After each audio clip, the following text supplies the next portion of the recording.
نحمده ونصلي على رسوله الكريم. أما بعد، فأعوذ بالله من الشيطان الرجيم. بسم الله الرحمن الرحيم. قال الله تبارك وتعالى: ألف لام ميم ذلك الكتاب لا ريب فيه. وقال النبي صلى الله عليه وسلم: القرآن حجة لك أو عليك. صدق الله العلي العظيم، وصدق رسوله النبي الكريم. وقال الشاعر: جميع العلم في القرآن لكن تقاصر عنه أفهام الرجال.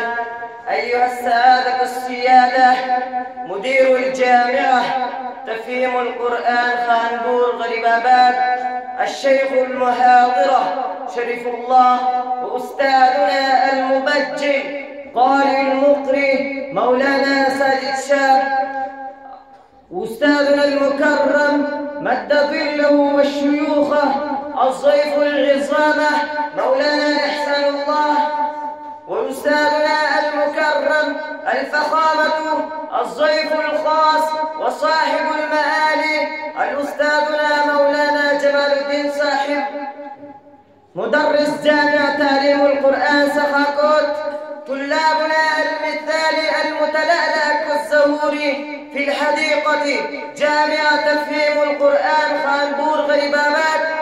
قبل كل شيء أولا أحييكم بتحية الإسلام الخالدة، ألا وهي السلام عليكم ورحمة الله وبركاته.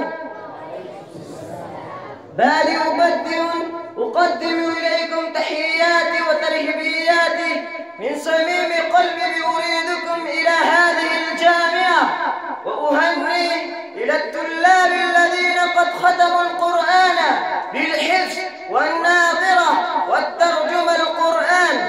يا أيها الإخوة، إن شاء الله أبين الموضوع ب5 الأجزاء. الجزء الأول: تعريف القرآن لغة واصطلاحا.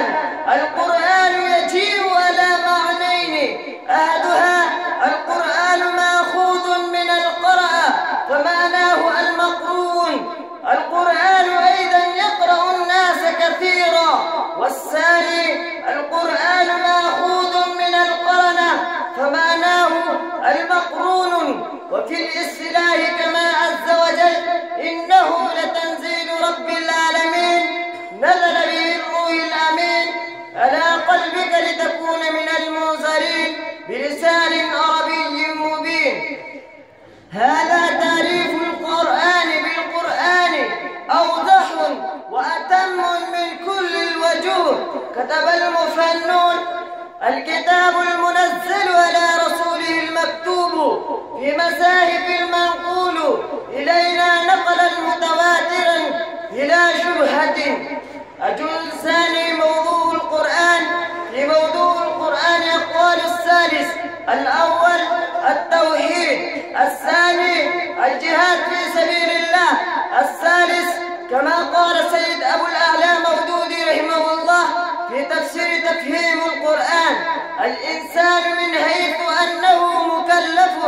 الجزء الثالث: يا أيها الإخوة، يا أيها الشباب الإسلامية، فضيلة القرآن. للقرآن شان عظيم جدا جدا. هذا شان كافي للقرآن كي نزل من الله بواسطة جبريل عليه الصلاة والسلام. وأشرف المخلوق محمد مجتبى رسول الله صلى الله عليه وسلم، وفي سيد الشهر رمضان، وفي سيد البلاد المكة، وفي سيد الغات اللغة العربية. يا أيها الإخوة، الجزء الرابع: امتيازات القرآن. القرآن ممتاز من سائر الكتاب، ولكن أذكر أمامكم عن بعض الامتيازات القرآن. أولا: المنزل من عند الله. ثانيا: المنزل على رسول الله صلى الله عليه وسلم بواسطة جبريل. ثالثا: الكتاب المعجزة. رابعا: القرآن محفوظ من التحريف. خامسا: القرآن عبارة من الألفاظ والمعاني. سادسا: